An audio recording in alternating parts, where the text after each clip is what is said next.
दीपावलीच्या मी खूप खूप शुभेच्छा देतो आणि दीपावली आणि येणारं नवीन वर्ष आपल्या सर्वांना सुख समाधानाचं, आनंदाचं जावं आणि आरोग्याचं जावं अशा प्रकारची ईश्वरचरणी प्रार्थना देखील करतो।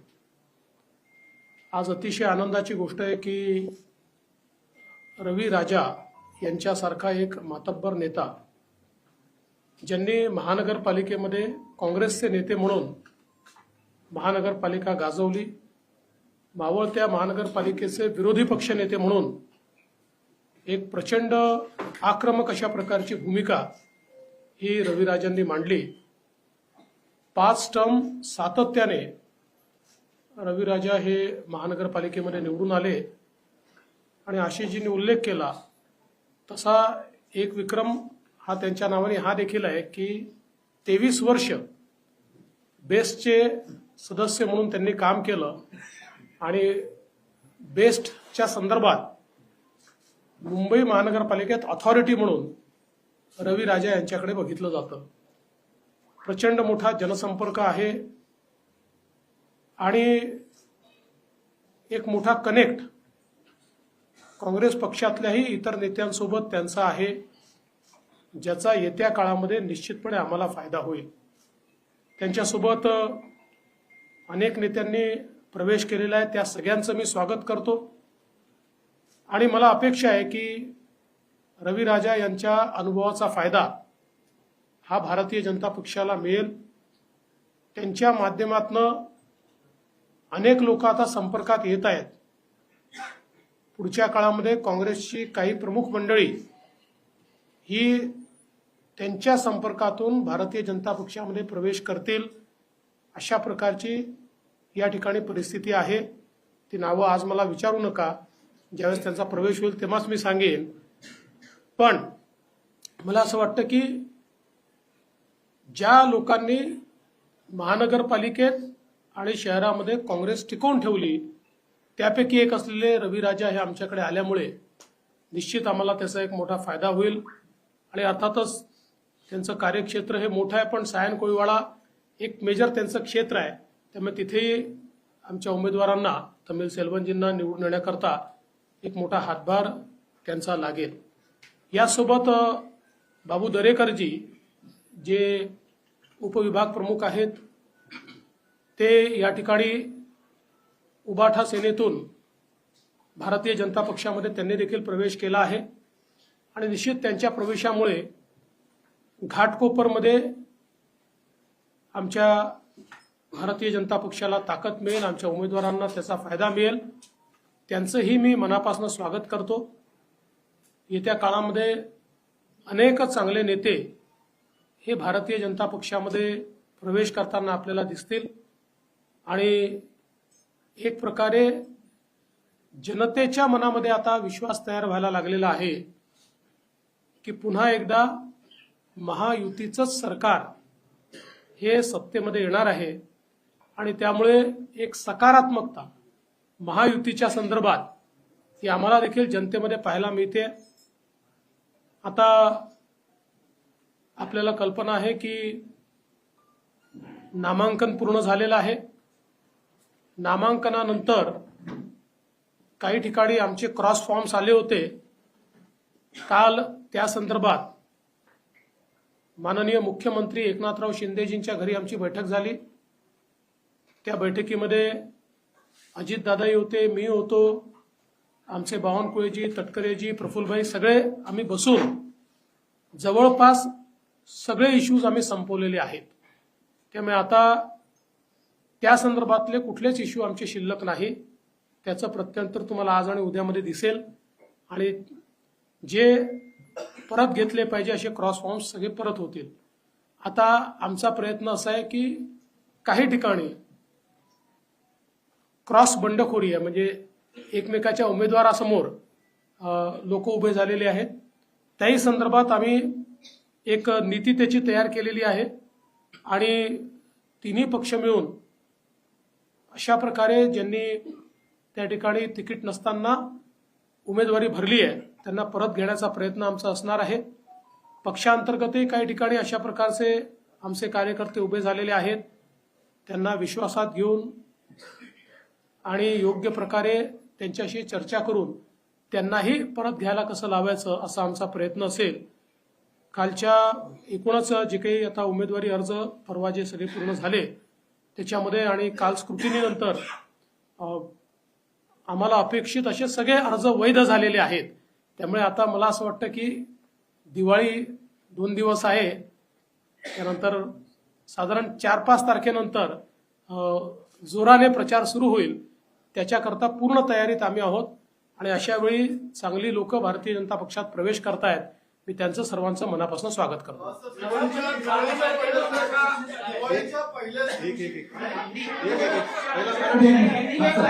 पहिले मराठी मग हिंदी. आपण शांततेने घेतलं सगळे प्रश्न घेऊ. 1 मिनिट जरा शांतता. राहुल दिवाळीच्या पहिल्याच दिवशी मुंबई काँग्रेसला धक्का दिलेला आहे. येणाऱ्या काळामध्ये आणखी काही दिवसामध्ये काँग्रेसच्या प्रदेश नेतृत्वामध्ये काही धक्का मिळू शकतो का? असं काय पाहायला मिळू शकतं का? तुम्ही काय सूचक विधान केलं? येणाऱ्या काळात आणखी काय पक्षप्रवेश होऊ शकतात? निश्चितपणे होणार आहेत. काही चांगले पक्षप्रवेश हे अजून भारतीय जनता पक्षामध्ये होऊ शकतात. तुम्ही त्याची वाट पहा. आज मला विचारू नका.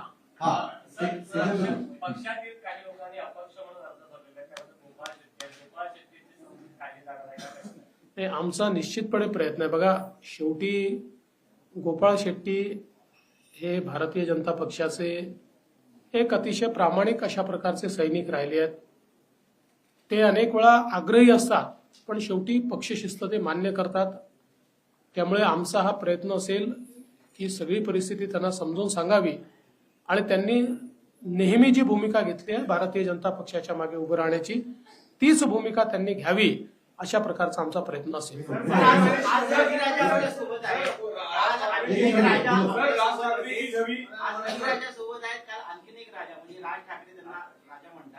ते सुद्धा सोबत होते. ते म्हणाले की लवकरच महाविकास आघाडी नाही तर महायुतीचं आणि भाजपचं सरकार आहे, भाजपचाच मुख्यमंत्री होईल. इशारा तुमच्याकडे होता. कसं पाहता? असं आहे, मी त्यांचा आभारी आहे. त्यांच्या शुभेच्छा मी या ठिकाणी आभाराने स्वीकारतो. पण महायुतीचं सरकार येणार, भाजपचं नाही, आणि महायुतीचा मुख्यमंत्री होणार ही काळ्या दगडावरची पांढरी रेघ. माजी विधानसभेमध्ये सरदार सरवंतर यांनी फॉर्म महायुतीकडून भरलेला आहे. तिकडे अमित ठाकरे सुद्धा उभे आहेत. भाजप म्हणते की अमित ठाकरे मदत करणार. मग महायुतीला उमेदवाराला मदत असं आहे, अजून आमची सगळी बोलणी चाललेली आहे. सीएम साहेब, राज ठाकरेजी, मी आहे, आशिष शेलारजी आहे. आमचा प्रयत्न आहे अजूनही की मार्ग असा निघावा की ज्यातनं आम्ही सगळे एकत्रित राहिलो पाहिजे. हा प्रयत्न अजून चाललेला आहे. विनोद ठाकरेजी सगळी उत्तरवादी विरोधी आहे, त्यांना उघडपणे समर्थन देत आहे आणि त्यांच्या समर्थन पण घेत आहे. त्यामुळे भाजप उत्तर भारतीय वोट भाजपवर नाराज होणार नाही का? एक. आणि दुसरं, तर तुम्ही कोऑर्डिनेशन कमिटी बनवली होती तरी पण महायुतीमध्ये बंडखोरी का झाली? पहिल्या प्रश्नाचं उत्तर असं आहे की आपण जो प्रश्न विचारला त्याचं उत्तर हे मागच्याच लोकसभेच्या वेळी मी दिलेलं आहे की आता राज ठाकरे यांनी व्यापक हिंदुत्वाची भूमिका घेतलेली आहे. बघा, क्षेत्रीय अस्मिता जी असते हिला भाजपचं नेहमीच समर्थन राहिलं आहे, पण त्याच्यासोबत क्षेत्रीय अस्मितेसोबत एक राष्ट्रीय अस्मिता आहे, तिचा स्वीकार होणं हे महत्वाचं असतं. ती राष्ट्रीय अस्मिता म्हणजेच हिंदुत्व हे राज ठाकरेंनी स्वीकारलेलं आहे आणि म्हणून मला याच्यामध्ये कुठलाच प्रश्न वाटत नाही. दुसरं काय विचारलं तुम्ही? नाही, ते ठीक आहे. अरे बाबा, कोऑर्डिनेशन कमिटीने जर लोक बसले असते तर कोऑर्डिनेशन कमिट्याच तयार केल्या असत्या. कोऑर्डिनेशन कमिटी एक विषय असतो. आता तुम्ही मला सांगा की 288 मतदारसंघात 8-10 मतदारसंघामध्ये प्रॉब्लेम झाले, म्हणजे किती कोऑर्डिनेशन झालं बघा ना. त्यांचं तर अजून समजलंच नाहीये महाविकास आघाडीचं नेमकं काय झालंय. तुम्हाला कळलंय का? कळलं असेल तर मला नंतर समजावून सांगा. पांडे जी दिवाली के दिन ही पहला पटाखा आपने यहाँ सुबह सुबह जलाया है. क्या ये लगातार चुनाव तक रहेगा क्या? पहला. दूसरा सवाल ये है कि जिस तरीके से बगावती तेवर अलग अलग जगहों पर दिख रहे हैं, उसके लिए बीजेपी और महायुति कितना प्रयत्न कर रही? कल रात में आपकी मीटिंग हुई. मुझे इस बात की बहुत खुशी है कि कांग्रेस पार्टी के 5 बार कॉरपोरेटर रहे और विपक्ष के नेता रहे ऐसे एक बहुत ही कद्दावर नेता रवि राजा जी ने आज भारतीय जनता पार्टी में प्रवेश किया है। उनके साथ कई प्रमुख पदाधिकारियों ने भी भारतीय जनता पार्टी में प्रवेश किया है। मैं रवि राजा जी का बहुत स्वागत करता हूं, उनके साथ आए सभी पदाधिकारियों का स्वागत करता हूं। साथ में उबाठा सेना से बाबू दरेकर जी ने भी प्रवेश किया है, मैं उनका भी बहुत बहुत स्वागत करता हूं। और ऐसे पटाखे चलते ही रहेंगे। जो आपने सवाल किया उस पर मैं इतना ही कहना चाहता हूं, अभी रवि राजा जी के ही संपर्क में कई लोग हैं जिनसे उन्होंने मेरी बात करवाई है, जिनमें से कुछ लोग बहुत प्रमुख लोग हैं। ऐसे लोग भी और अन्य लोग भी आने वाले दिनों में बीजेपी में आते हुए आपको दिखाई पड़ेंगे। और जहां तक बागियों का सवाल है, तीनों पार्टियों ने बैठकर जहां क्रॉस फॉर्म आए थे उस पर हम लोगों ने जो प्रॉब्लम है उसको सॉल्व किया है। अब बागियों के ऊपर भी प्रयास चल रहा है। मुझे विश्वास है कि हम लोग सबको मना लेंगे और फॉर्म वापस लेंगे। पटाखों की बात हुई, इसके लिए हमारे पटाखे पर्यावरण पूरक होंगे।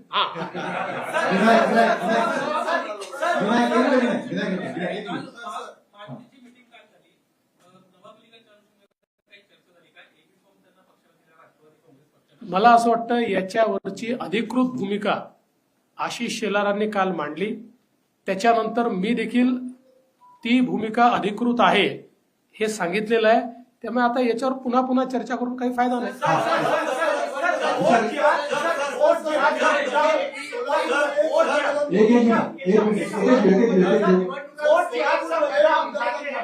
All India Muslim personal law board के मौलाना सज्जाद आज मनोज जरांगी पाटिल से मिल रहे हैं। आपके खिलाफ, बीजेपी के खिलाफ एक एंटी फ्रंट बनाने का प्रयास all India Muslim personal law board द्वारा किया जा रहा है, उस पर आपका क्या कहना है? देखिए, डेमोक्रेसी है, लोकतंत्र है। लोकतंत्र में जिसको फ्रंट बनाना है बनाए, जिसको बैक बनाना है बनाए, जिसको जो बनाना है बनाए। सवाल ये उठता है कि महाराष्ट्र की जनता किसका साथ देने वाली है। मुझे पूरा विश्वास है कि महाराष्ट्र की जनता ने महायुति को समर्थन देने का तय किया है।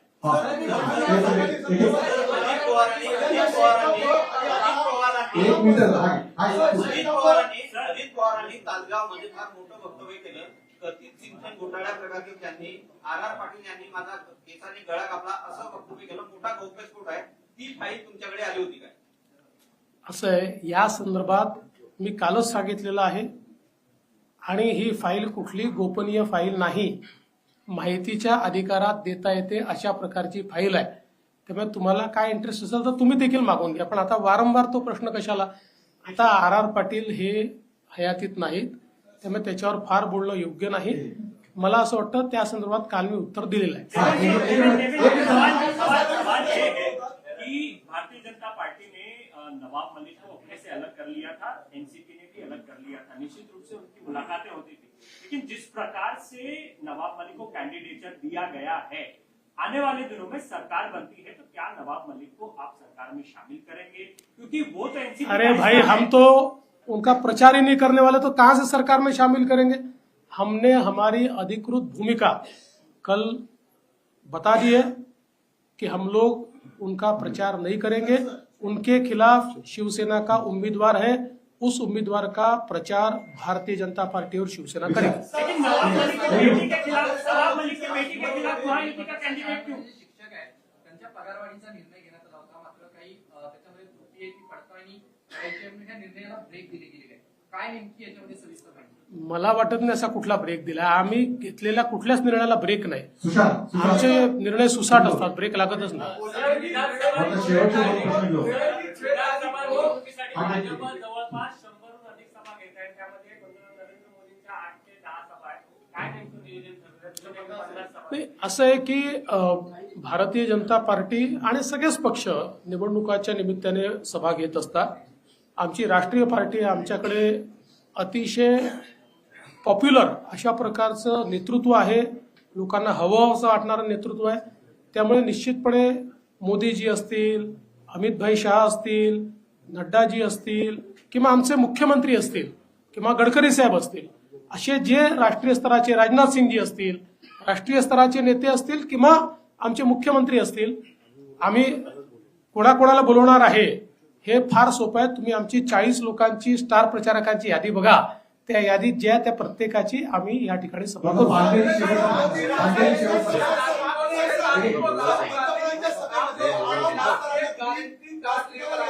क्या? 6 तारीख को राहुल गांधी मुंबई में गारंटी कार्ड लॉन्च कर रहे हैं और महायुति को के गारंटी कार्ड जो भी है जो योजनाएं चल रही है उसके सुपर सीड करके एक्स्ट्रा बहुत सारी चीजें लेकर ऐसा कांग्रेस दावा कर रही है. मेरा पहला सवाल राहुल जी को यही होगा कि आपने ऐसा ही गारंटी कार्ड तेलंगाना में दिया था, वो क्यों इम्प्लीमेंट नहीं हो पाया? आपने ऐसा ही गारंटी कार्ड हिमाचल प्रदेश में दिया था, वो क्यों नहीं इम्प्लीमेंट हो पाया? आपका गारंटी कार्ड ये राजस्थान में और छत्तीसगढ़ में फेल हो गया, इसलिए लोगों ने आपको फेल कर दिया. तो ये गारंटी कार्ड का ढकोसला लेकर जो वो आ रहे हैं उसकी क्रेडिबिलिटी 0 है. काँग्रेसने कट केलेला आहे. मोदींच्या व्यासपीठावरती ते दिसलेले होते. तुम्ही मोठा कार्यक्रम घेतलेला होता घराच्या चावी वाटप. आधी शेकापचे जयंत पाटील, आता डाव्या पक्षातील आडम मास्तर. महायुती अशा लोकांना संधी देणार का, जवळ करणार? आडम मास्तरांना चांगले लोक कोण आहेत आणि वाईट कोण आहेत याची ओळखच पटली नाही. ते आमच्या विरोधी विचाराचे असताना देखील गरीबाला घर दिलं पाहिजे म्हणून 30,000 घरं आम्ही त्यांच्या संस्थेच्या मार्फत बांधून दिली. 30,000 घरं. आणि आउट ऑफ द वे जाऊन गरीबाकरता त्याला ऍडिशनल पैसा देणं, त्या ठिकाणी सोयी करणं, या सगळ्या गोष्टी आम्ही केल्या. तरी देखील लोकसभेच्या वेळी त्यांना काँग्रेसने चॉकलेट दिलं, ते काँग्रेससोबत गेले. आता त्यांच्या लक्षात आलं, आता ठीक आहे, आता ते त्यांनी ठरवायचं आहे काय करायचं आहे ते. मला एवढंच वाटतं की कोण उपयोगी आहेत आणि कोण उपयोग करून घेतात याचा कधीतरी विचार आडम मास्तरांसारख्या लोकांनी केला पाहिजे. रवि राजा के आने के बाद भारतीय जनता पार्टी क्यों मजबूत होगी मुंबई में? कितनी सीटें आप मुंबई से निकाल पाए?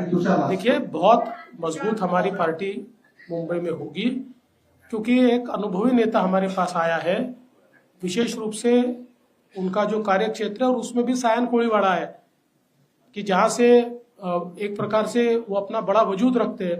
वहां तो हमको फायदा होगा ही, लेकिन उनके संपर्क से अन्य जगह पर भी फायदा होगा. तुषार आखरी आणि मग 5 मिनिटं रवी राजा बोलतो. दिवाळीचे दिवस आले. तुम्ही अनेकांना दिवाळीच्या शुभेच्छा देतात. तुम्हाला दिवाळीचे फोन येतात. 2 प्रमुख फोन. उद्धव ठाकरेंचा तुम्हाला दिवाळीच्या शुभेच्छांसाठी फोन आला का? शरद पवारांचा तुम्हाला फोन आला का?